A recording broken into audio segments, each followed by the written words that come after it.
السلام علیکم my dear well وشر۔ آج میں ایک نئی ویڈیو کے ساتھ حاضر ہوا ہوں۔ یہ ویڈیو آپ کو لیکچرر اور سبجیکٹ اسپیشلسٹ کے امتحان اور انٹرویو کے لیے فائدہ دے گی۔ آپ اس کو دیکھیں اور اس سے مستفید ہوں۔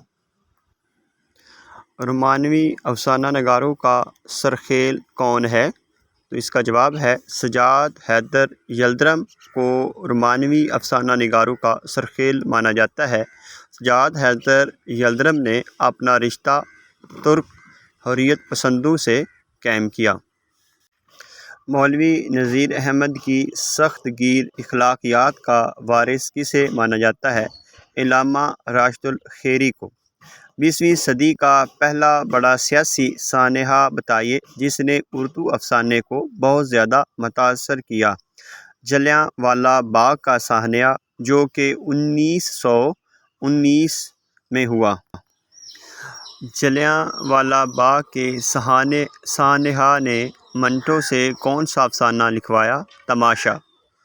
تماشا منٹو کا وہ افسانہ ہے جو کہ جلیانوالہ باغ کے سانحہ کے تناظر میں لکھا گیا ہے۔ غلام عباس نے جلیانوالہ باغ کے تناظر میں کون سا افسانہ لکھا؟ رینگنے والے۔ یہ غلام عباس کا افسانہ ہے۔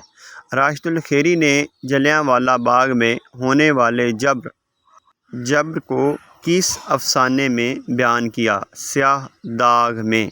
یہ وہ افسانے ہیں جو کہ سانحہ جلیانوالہ باغ کے تناظر میں لکھے گئے ہیں۔